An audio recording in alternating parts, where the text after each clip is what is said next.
If you thought winter was done throwing punches at the United States, I need you to think again. What we're experiencing right now is not just a single storm. It's the beginning of a prolonged winter siege that's going to keep much of the country locked in Arctic air for weeks. The major winter storm currently hammering the nation is delivering everything we feared and then some. Heavy snow is piling up across the heartland and the Northeast. Catastrophic ice accumulations are crippling parts of the South. And the cold air behind this system is so intense that wind chills are plunging 30 to 40 degrees below zero in some areas. But here's the thing. Even after this storm exits, the pattern is set up for more. We have 2 additional storm threats to watch over the next 10 days, and the February outlook is pointing toward continued cold and multiple snow opportunities. So let me walk you through everything you need to know, because this winter is far from over. Let's start with what's happening right now, because this Saturday has been brutally cold across a huge portion of the country. Temperature anomalies across the southern plains this afternoon are running about 45 degrees below normal. Think about that for a moment. Late January is already climatologically the coldest period of the winter season, and we're sitting 45 degrees colder than even that. This is exceptional cold by any measure. The wind chills this evening tell the story even more dramatically.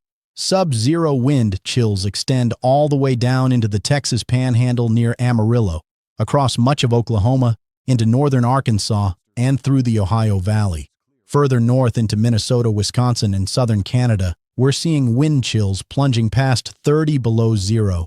This is dangerous cold that demands respect. By the way, if you'd like specific weather forecasts for your region or city, please leave them in the comments. I'll answer them individually as time allows.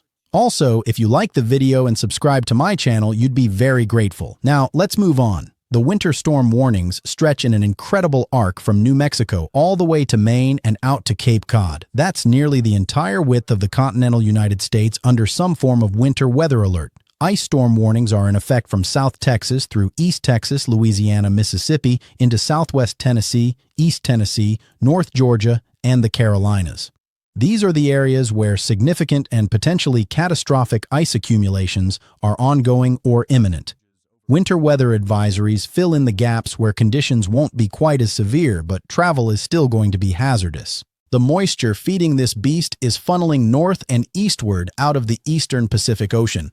This is the fuel source that's keeping the precipitation going, and it's going to continue for the next 24 to 48 hours before the drier Arctic air finally pushes in on the backside of the system and shuts everything down. Let me walk you through the timing because the details matter for your planning. Right now, Saturday evening, we're seeing heavy snow breaking out from Amarillo up through the Ozarks into Missouri. As we push deeper into tonight, that snow is going to overspread much of the Ohio Valley. Snowfall rates are going to pick up significantly, exceeding an inch per hour in the heaviest bands.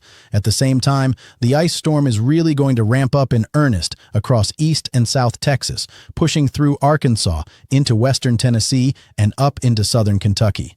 Another dangerous round of ice is also developing across the Carolinas and North Georgia tonight. As Sunday progresses, the snow is going to really start cranking across the Northeast. Snowfall rates of 1 to 3 inches per hour are going to blast across Pennsylvania into New York State, through Massachusetts, into northern New Jersey. Here's something to watch, though. The sleet line is going to push surprisingly far north through the day Sunday, potentially getting close to Baltimore, Philadelphia, and even threatening the New York City and Long Island area. If that sleet line makes it that far north, it could cut into some of the snow totals for the I-95 corridor. By Monday morning, we'll have some wraparound moisture bringing lingering snow to parts of the Northeast while coastal rain affects the outer banks of the Carolinas. Then this system finally exits, and we can assess the damage. Let me break down the regional snowfall totals because the numbers are impressive. Starting out west in the southern plains, the Lubbock and Amarillo area has a few more inches to go before the snow wraps up. Oklahoma City and Tulsa are looking at another 4 to 6 inches still to come on top of what's already fallen. This is going to be a memorable snow event for Oklahoma. Moving into Missouri, the totals are substantial.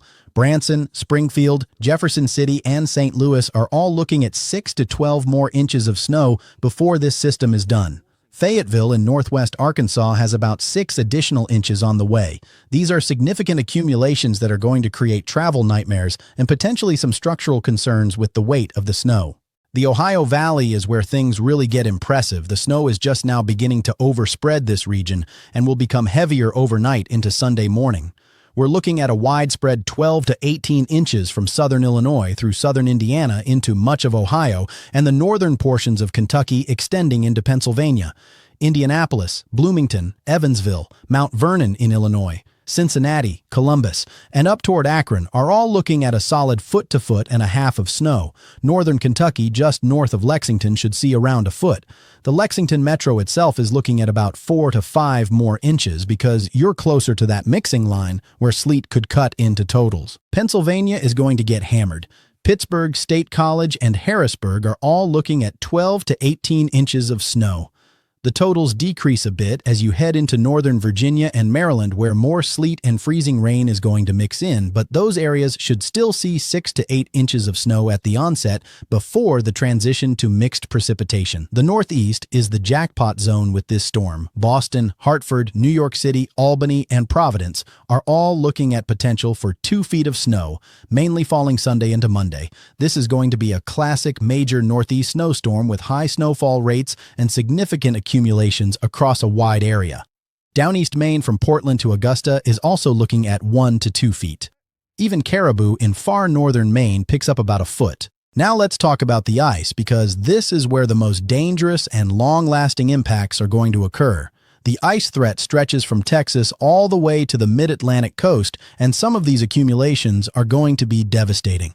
Starting in Texas, the Dallas-Fort Worth metroplex into Waco, and potentially approaching the Houston area, including College Station and Beaumont, could see around a 1/4 inch of ice. That's enough to create hazardous travel and bring down some tree limbs.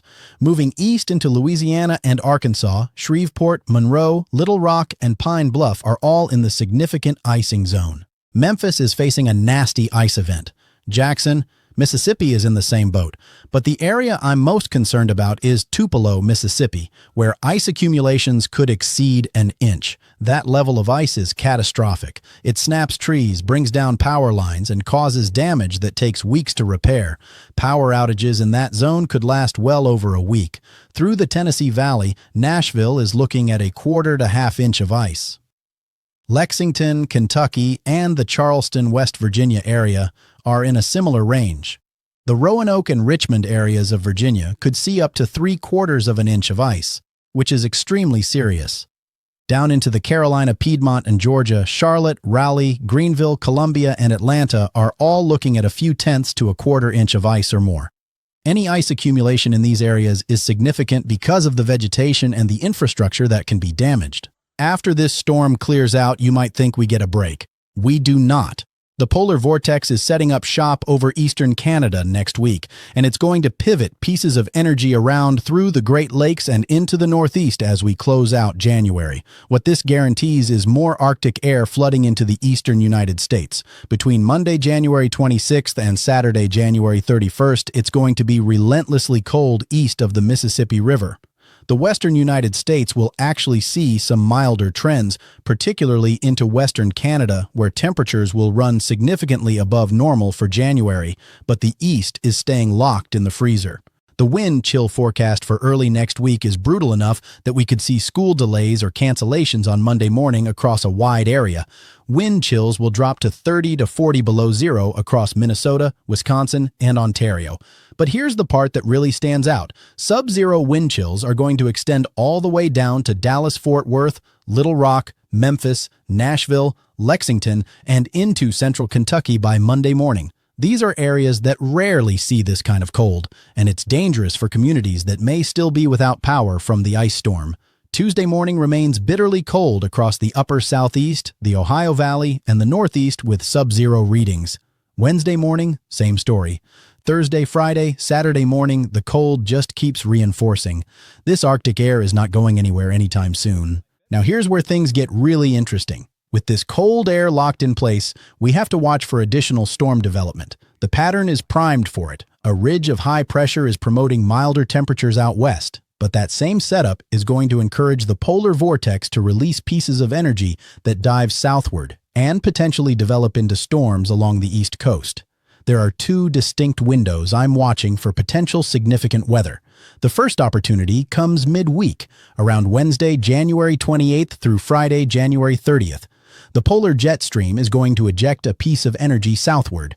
The European model shows this as potentially just missing the northeast coast, but it's close enough that we need to watch it carefully. The northeast coastline from Maine down through Massachusetts, New York, and even to the D.C. area could see a snowstorm if this system tracks just a little further west than currently modeled. The second opportunity is more promising and comes the following Monday and Tuesday, February 2nd and 3rd. This system is tied to the subtropical jet stream coming up from the south. The GFS model actually shows the polar jet and subtropical jet phasing together, which is the recipe for a major snowstorm. If that phasing occurs, we could see a significant snow event from D.C. all the way up to Boston and into downeast Maine. The European model is more skeptical and keeps this system offshore, but the GFS solution is aggressive enough that it demands attention. By mid-February, around the 15th through the 22nd, expect another significant push of cold Arctic air into the eastern United States.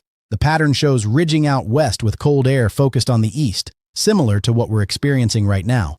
Then, as we push into the final week of February, the 22nd through the 28th, a big ridge spikes up toward Alaska, and that promotes more of a Midwest-focused cold and snow setup. The teleconnections tell the story. The Eastern Pacific Oscillation is forecast to average around neutral to negative once we get toward mid-February. A negative EPO promotes ridging in Alaska and brings colder air into the eastern United States. This is the pattern signal that supports continued winter weather threats through the second half of February.